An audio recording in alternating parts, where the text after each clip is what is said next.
Assalamualaikum warahmatullahi wabarakatuh.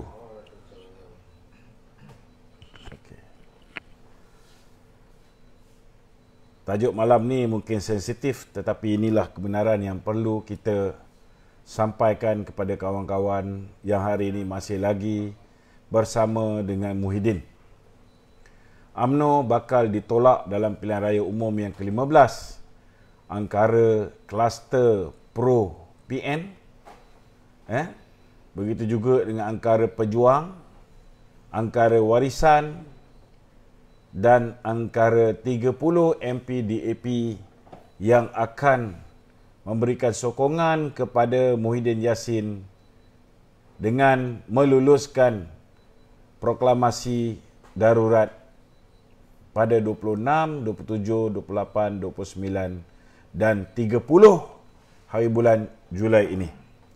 Saudara yang saya kasih sekalian, dalam mesyuarat MT, ramai yang telah menyuarakan pandangan mereka yang akhirnya Presiden UMNO dan MT UMNO membuat keputusan bahawa UMNO menarik sokongan terhadap Muhyiddin sebagai Perdana Menteri.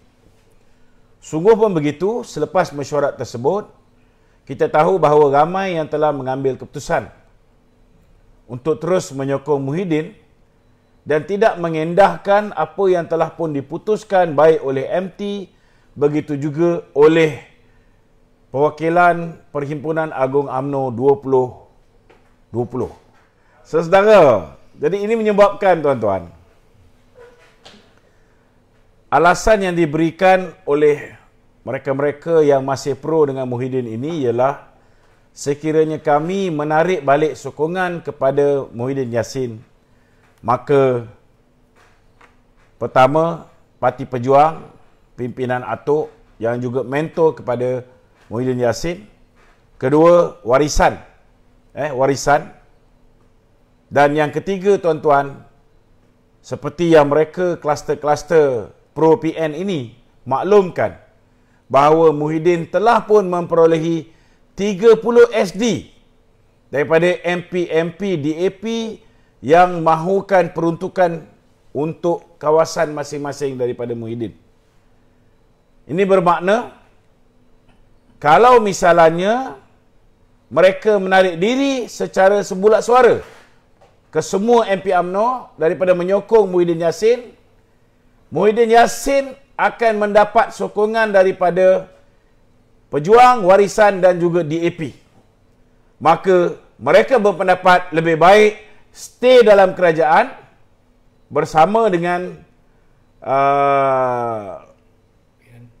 geng-geng PH ini, sebahagian daripada PH, daripada menjadi pembangkang menentang Muhyiddin daripada luar. Jadi ini apa yang telah dihujahkan dan akan kita bincangkan pada malam ini supaya kefahaman sahabat-sahabat di luar nanti lebih faham dan satu desakan yang kuat dapat kita buat terhadap MP-MP daripada Barisan Nasional yang masih lagi memberikan kepercayaan kepada Muhyiddin untuk kekal menjadi Perdana Menteri, yang juga membawa makna bahawa penderitaan rakyat juga akan kekal. Halangan untuk rakyat meneruskan kehidupan mereka secara normal dengan pembukaan ekonomi juga tidak akan berlaku dan rakyat akan terus menderita, meminta sana, meminta bantuan sini dan mengharapkan itu, mengharapkan ini, yang akhirnya akan menyebabkan negara ini musnah secara total. Kalau mereka ni, kluster-kluster pro PN dalam UMNO ni, sudah tahu bahawa Muhyiddin sudah membuat jajaran baru dengan melibatkan 30 MP, walaupun kita tahu MP DAP ada 42, tetapi 30 dah memberikan SD kepada Muhyiddin Yassin. Dan kita juga tahu bahawa Muhyiddin telah kembali bersama dengan Atok, iaitu Pejuang, dan bersama juga dengan warisan yang kita tahu walak dan kesetiaan dia kepada Mahathir, maka apa sebabnya mereka masih lagi mahu meneruskan sokongan terhadap Muhyiddin Yassin? Sedangkan sebelum ini mereka mengatakan bahawa no Anwar, no DAP. Padahal Presiden UMNO mengatakan no Anwar, no DAP, no Bersatu. Tetapi bab no Bersatu tu mereka senyapkan, dan hari ini menjelang 26, 27, 28 mereka dah tahu bahawa Muhyiddin akan melibatkan Atok, akan melibatkan Syafiq Abdal, akan melibatkan 30 MP yang khianat daripada DAP. Maka bagaimana mungkin mereka ini masih lagi boleh meneruskan kerjasama dengan Muhyiddin? Bila ini berlaku menjelang sidang parlimen pada hujung bulan ini, maknanya nanti tuan-tuan, bila mana nyawa Muhyiddin yang rakyat sudah tahu sudah kehilangan majoriti, sudah tidak ada majoriti dalam parlimen, apa taknya dia dulu diangkat menjadi Perdana Menteri dengan hanya 113 undi. 113 undi termasuklah ikrar yang diberikan oleh Datuk Seri Ahmad Zahid Hamidi bahawa 43 orang ahli parlimen daripada BN menyokong Muhyiddin sebagai Perdana Menteri. Seorang dah meninggal dunia, hasbullah, arwah. Dan kita tahu bahawa Tengku Yang Berhormat Mulia Tengku Razali sudah menarik sokongan kepada Muhyiddin. Bukan setakat menarik sokongan, tetapi beliau telah pun mengemukakan usul undi tidak percaya. Maknanya daripada 113 sudah hilang satu, meninggal. Tengku Razali sudah tinggal 112. YB Datuk Seri Ahmad Jazlan Yaakob sudah tinggal 111. Kemudian YB Nazri tinggal 110. YB Nazri sokong balik, tinggal 111 semula. Kemudian kita tengok orang macam YB Nazlan tarik diri. YB Ramli Makno tarik diri. Begitu juga dengan Datuk Seri Najib, begitu juga dengan Datuk Seri Zahid Hamidi yang mengumumkan bahawa UMNO menghentikan sokongan kepada Muhyiddin Yassin sebagai Perdana Menteri dan mendesak supaya Muhyiddin. Maknanya dia sudah hilang majoriti. Dia sudah hilang majoriti. Kalau misalnya mereka-mereka yang pro PN dalam UMNO ini memberikan sokongan kepada Muhyiddin pada penghujung bulan ini, maknanya mereka inilah yang bertanggungjawab menyebabkan Muhyiddin terus kekal sebagai Perdana Menteri, dan kemungkinan besar rakyat terpaksa menunggu sehingga 2023 sehingga Muhyiddin turun dan membubarkan parlimen. Barulah kita boleh melihat perubahan, tuan-tuan. Tetapi persoalannya, bila rakyat mula kecewa di tahap maksimum pada penghujung bulan ini, sama seperti dulu kita mengharapkan MP-MP daripada BN menolak belanjawan, tetapi atas rasa hormat kepada Kebawah Tuanku, mereka telah menyokong belanjawan. Ramai yang kecewa. Saya yakin kali ini kekecewaan rakyat sekiranya berlaku sokongan daripada pemimpin-pemimpin dan MP-MP UMNO terhadap Muhyiddin Yassin, saya bimbang kekecewaan ini akan menyebabkan UMNO akhirnya akan dihukum dalam pilihan raya umum yang akan datang, tuan-tuan. Dan kita tak sempat nak betulkan keadaan, dan dalam masa yang sama mereka-mereka yang pro PN ini akan dilabel juga sebagai orang yang cakap tak serupa bikin. Sebelum ini contohnya Zaini Zainal Abidin Dia mengatakan bahawa kita tolak apa yang diputuskan oleh MT dan kita akan kekalkan sokongan kepada Muhyiddin kerana no Anwar, no DAP. Tapi bila mereka bersama dengan DAP memberikan sokongan kepada Muhyiddin pada sesi mengundi proklamasi darurat pada hujung bulan ini, maknanya beliau dan rakan-rakan yang lain turut terlibat memberikan sokongan kepada DAP. Rakyat bukan bodoh. Kita mendengar setiap apa alasan yang digunakan oleh MP-MP pro PN ini. Dan alasan yang selalu digunakan, kita tak mahu menarik sokongan kepada Muhyiddin kerana takut kerjasama dengan Anwar dan DAP. Tapi hari ini yang bakal menyelamatkan Muhyiddin bukan hanya UMNO.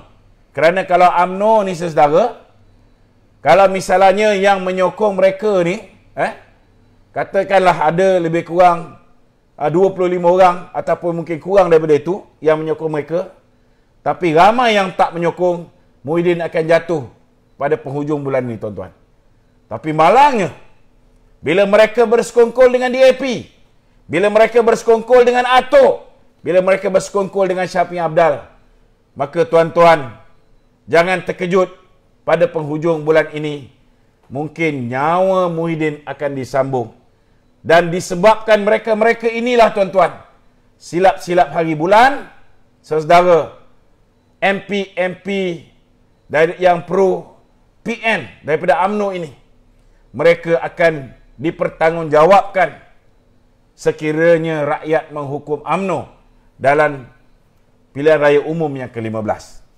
Itu sebab saya mengharapkan supaya MT UMNO yang masih setia dengan UMNO dalam mesyuarat MT UMNO yang akan datang, begitu juga kita mengharapkan supaya Presiden UMNO selepas saja mereka ini memberikan sokongan kepada Muhyiddin, sedangkan parti sudah pun memutuskan hubungan dengan Muhyiddin, kita mengharapkan supaya mereka dihadapkan ke jawatan kuasa disiplin parti. Sekiranya mereka tidak dihadapkan ke jawatan kuasa disiplin parti kerana ingkar keputusan Perhimpunan Agung UMNO dan ingkar keputusan MT UMNO, saya khawatir setiap tindakan mereka-mereka yang mementingkan jawatan ini, tuan-tuan, akhirnya akan menguburkan UMNO bersama dengan mereka dalam pilihan raya umum yang akan datang. Ini ketegasan yang kita rasa ahli-ahli UMNO kena berikan sokongan padu kepada Presiden untuk membuat keputusan. Kita tahu keputusan ini bukan satu keputusan yang mudah. Kerana orang yang kita nak ambil tindakan ni ialah orang yang bersama kita dalam parti, bersama kita dalam perjuangan ni cukup lama. Tetapi di akhir-akhir ini, tuan-tuan, mereka akhirnya meletakkan kiblat dan taat setia mereka bukan lagi kepada UMNO, bukan lagi kepada ahli UMNO, tetapi lebih kepada pemimpin daripada PPBM yang membunuh UMNO dengan fitnah-fitnah jahat mereka sebelum pilihan raya umum yang lepas. Ini peringatan yang saya perlu bagi. Dalam masa yang sama juga, saya ingin menjawab beberapa perkara yang dibangkitkan. Contohnya, tuan-tuan, ada di antara pihak JKOM yang mengatakan ini bukan masanya, bang. Ini bukan masanya nak turunkan Perdana Menteri. Hari ini kita patut tumpukan perhatian untuk menyelesaikan masalah COVID. Bagi dia orang ni saya nak beritahu, cukup-cukuplah dengan kebebalan kamu ni. Saya nak beritahu, cukup dengan kebebalan kamu ini. Hari ini punca kita tidak boleh selesai masalah COVID kerana kerajaan Muhyiddin ini bergantung kepada angka COVID ini untuk terus kekal berkuasa. Kita lihat, sebaik saja mereka namakan timbalan Perdana Menteri daripada UMNO, angka COVID melonjak dengan luar biasa, tuan-tuan. Apa tandanya? Apa tandanya? Tandanya, saudara, bukan hanya mereka mengharapkan sokongan UMNO dalam sesi pengundian pada tahun ini, tuan-tuan, pada hujung bulan ini. Tetapi mereka juga mengharapkan UMNO akan memberikan sokongan bagi menyambung darurat yang akan berakhir pada hujung bulan ini. Itu sebab kita lihat angka-angka COVID ini yang melonjak luar biasa jelas menunjukkan mereka mahu memberikan isyarat kepada Kebawah Duli Yang Maha Mulia Seri Paduka Baginda Yang Tuan Agong bahawa keadaan masih lagi berada dalam keadaan tenang dan tidak mungkin kita boleh menyelamatkan keadaan sekiranya darurat tidak diteruskan. Itu sebab saya nak beritahu dengan sahabat-sahabat pada hari ini. Sekiranya kita mahu angka COVID ini turun, sekiranya kita mahu ekonomi kita dipulihkan, jawapannya bukan lockdown. Ini kita nak beritahu juga dengan Rafizi. Rafizi juga nampaknya begitu gairah untuk meminta total lockdown. Saya nak beritahu hari ini punca masalah kita. Punca masalah kita ialah kita ada satu wabak yang ada ubat, tetapi ubat ini disekat daripada dipasarkan di pasaran. Jadi itu sebabnya, saudara, saya tetap mengatakan bahawa kalau kita nak cari solusi bagi menyelesaikan masalah COVID ini, kita kena tukar kepala kerajaan setidak-tidaknya. Kalau tak nak tukar kerajaan pun, kita mesti tukar kepala kerajaan. Kalau kepala kerajaan masih lagi orang yang sama, menteri kabinet masih lagi orang yang sama, tuan-tuan, jangan mimpi kita akan mendapat hasil yang berbeza. Ini realiti yang kena diterima, tuan-tuan. Tetapi kalau kita masih lagi menggunakan orang yang sama untuk mengetuai kerajaan ini, dan dia perlukan angka COVID ini kekal tinggi supaya dia boleh kekal berkuasa sehingga pilihan raya umum yang ke-15. Maka jangan mimpi, tuan-tuan, jangan mimpi bahawa kita boleh menyelesaikan masalah COVID ini. Sedangkan kita negara yang bercuaca panas, kita tak perlu macam negara-negara sejuk perlu melakukan sanitasi di luar bangunan. Tapi ada juga mangkuk-mangkuk ayun ni masih lagi melakukan sanitasi di luar bangunan. Ini pun mereka tak boleh buat. Macam mana kita nak menurunkan angka COVID?